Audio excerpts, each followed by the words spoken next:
How's it going, everyone? Today I'd like to talk to you about my thoughts and experience of the first ever WTBA combat camp. You've probably already seen the highlights video, which I put up a few days ago, showing a general overview of what we practiced at the camp. Combat camp was phenomenal, based on my experience and based on what everyone told me that they felt about the camp. It was phenomenal. We had people there from sort of first or second year WTBA students right up to people who've been training with us for 25 and more years. So we had a really good mixed bag of different experience levels, different shapes and sizes, male and female, and so on. People who have been training for many years, but only in drills and forms, after this week of training finally felt a real sense of confidence for a genuine fight. They went from feeling very nervous, looking very nervous from my point of view, being very stiff, having very bad technique, making all sorts of mistakes, to moving quite well and having the confidence to say, come on then, try and hit me, try and punch me in the face, you know? No longer did they fear for getting punched in the face. At first, all the skills that they had learned from the very important training methods of our system, such as push hands and chisao and sansao and whatever, they were all stuck inside. They weren't coming out because they'd never used them under pressure. They'd only done them in the drilling sense. It doesn't matter how much you've practiced a technique, how many times you've practiced it. If you've never practiced it under pressure, it won't work under pressure.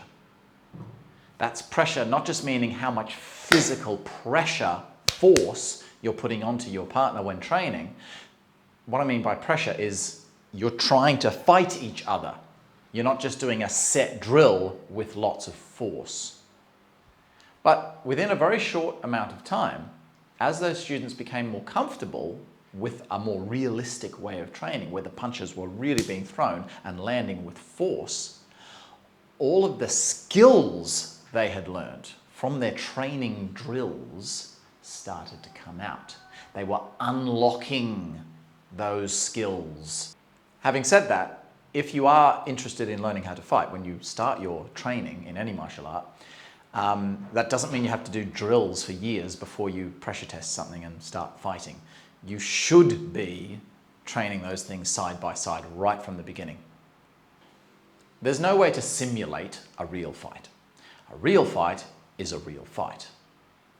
And unless you're unlucky enough to get into one, you won't know what a real fight feels like.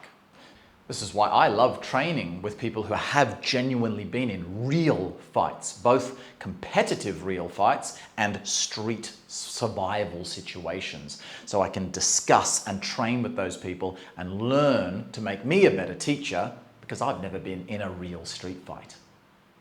However, we can get close enough within our training to be able to deal with 99% of the likely situations you'll have to deal with in real life, without putting our own health at risk by trying to go out there and get into real fights.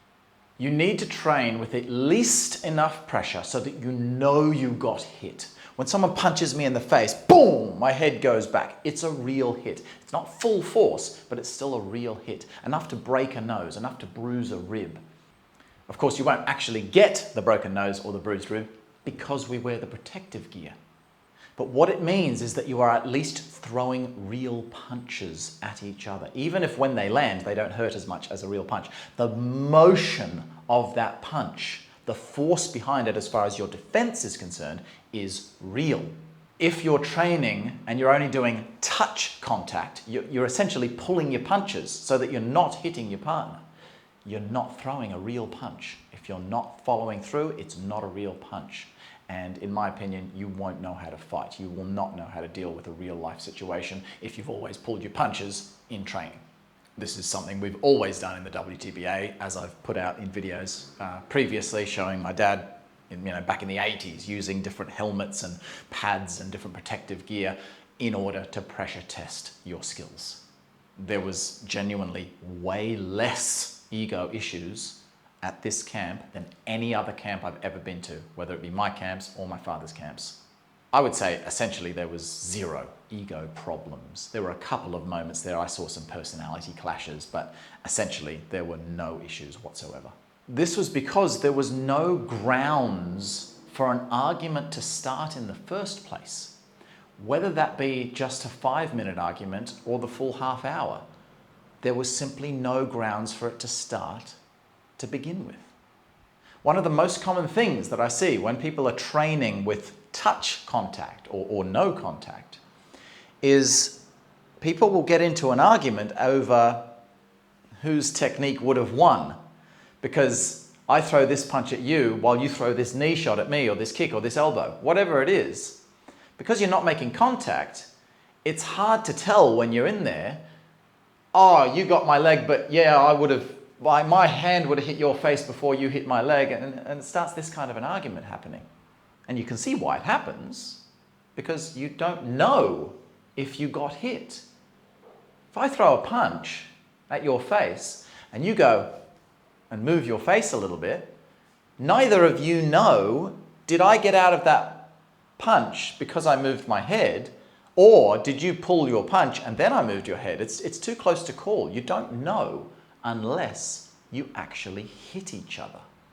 So if someone says to me, I think I can land this kick before you punch me in the face, and I punch them in the face and they fall over, well, they don't get up and say, oh yeah, but blah. There's no argument. There's no place for them to start an argument because they know they got hit.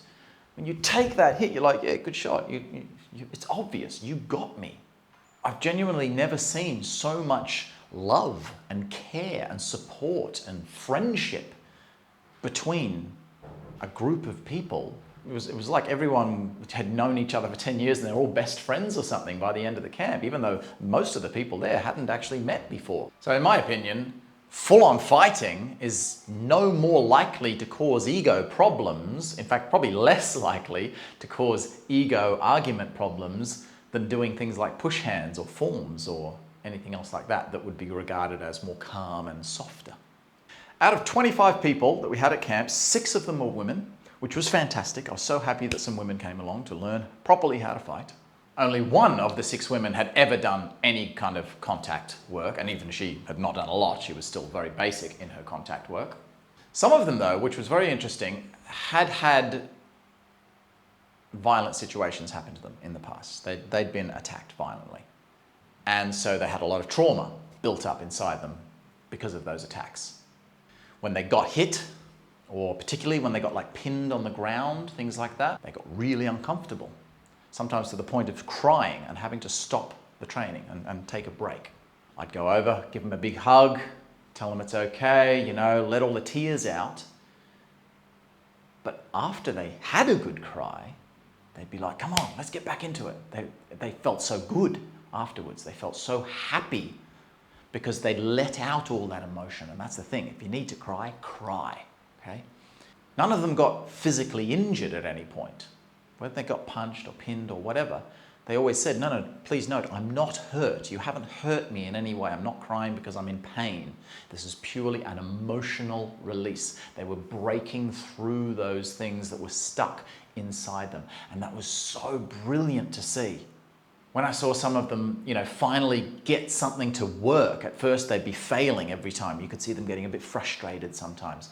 But then when they actually got the technique together and got the strength and made a technique work and got out of that situation, that scenario they were in, they felt so amazing, so happy. And it made me feel so happy to see the joy and relief on their face. They had so much more a sense of confidence about them.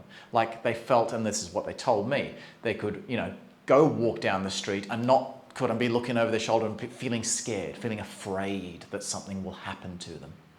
So it was so nice to see this happen because, people often think that the combat side of training, oh, that's just for fighting. No, the combat side of your training is so integral to internal balancing of your body, internal healing, clearing of pent-up traumas that you might have inside your body. The people who attended the camp now have a really good understanding of the differences between Taiji boxing and normal competition, Western boxing. To the untrained eye, they can look very, very similar. Externally, they are very, very similar. It's fine details where the differences are. So if you just look and you don't know what you're looking for, you might look at the two and think, well, it looks like boxing to me. They've simply not seen Taiji used as a practical fighting art. The biggest difference, the biggest obvious difference at least, between Taiji boxing and Western boxing is the fact that we are training for self-defense, for street fighting, as opposed to ring fighting. So we're not wearing gloves when we're in a real fight. We might wear the gloves in order to train, but we train with the awareness that we actually won't be wearing the glove. This is something I'll be talking about in my next video series called Taiji versus MMA. In a nutshell, I will be talking about the differences between the two, pointing all of those out, but also talking about the similarities and how much we can learn from each other if we open up our minds and we let go of our egos. Two of the things that I was going over at camp, which some people have been a little confused about, were kicking and ground fighting. Now, I've always advocated, and my father before me said the same thing, we don't want to do high kicks in street fights, and we don't want to get down on the floor and roll around on the floor in a street fight. However, you need to know how to defend those things. Someone else might try to kick you in the head. You need to know how to defend that. Someone might get you down on the floor, so you need to know how to get him off you and get back to your feet as soon as possible. I told the group that you don't want to be on the floor in a street fight. You want to get back to your feet as soon as possible. So that's what we trained. But of course, you can't just stand back up when the guy's holding you. You need to know how to escape those certain holds in order to get back to your feet. So before we did the escapes, I had to teach the class some submission holds, some ways of holding someone down on the floor. We need to make sure that we have awareness of all types of attacks to be a well-rounded martial artist.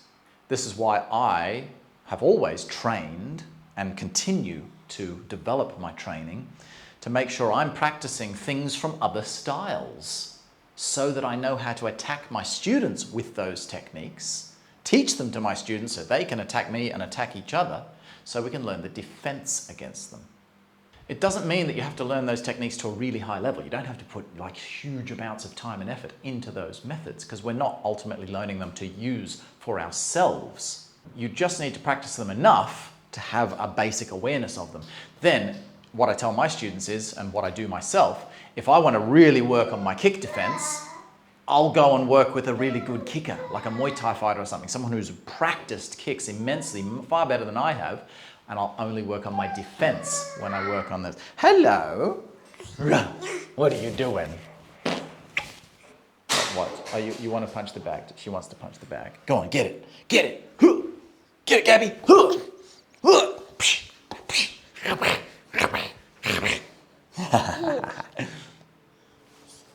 Okay, I'm almost finished, okay? And then I'll come play.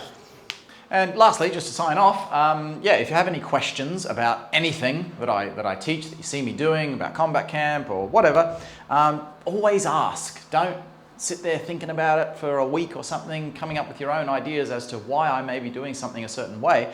Just ask. As soon as you have the question, type it out. Boom, on the comments. I will answer you as soon as I can.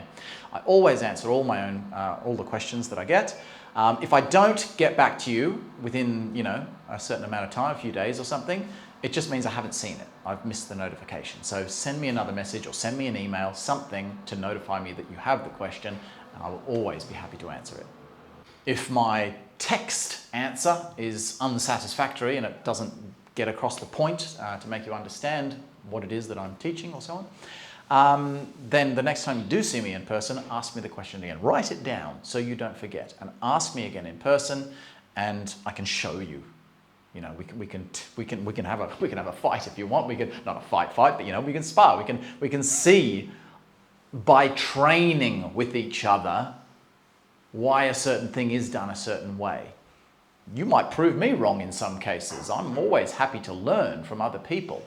The point is never for me to prove you wrong or for you to prove me wrong. It's to develop side by side, to develop along together, discuss. Sometimes I'll be wrong, sometimes you'll be wrong, and so on. But if we can work together, we'll all learn so much more. So I hope that's given you some things to think about, and stay tuned for the upcoming videos that will be coming out regarding the footage from combat camp. Yeah, and if you like what you see, or even if you don't like what you see, ask me some questions, because maybe you're just confused about the way that we're training. And if you like what you see, then come on down and come to the next combat camp. Good stuff, guys. Hope to see you soon.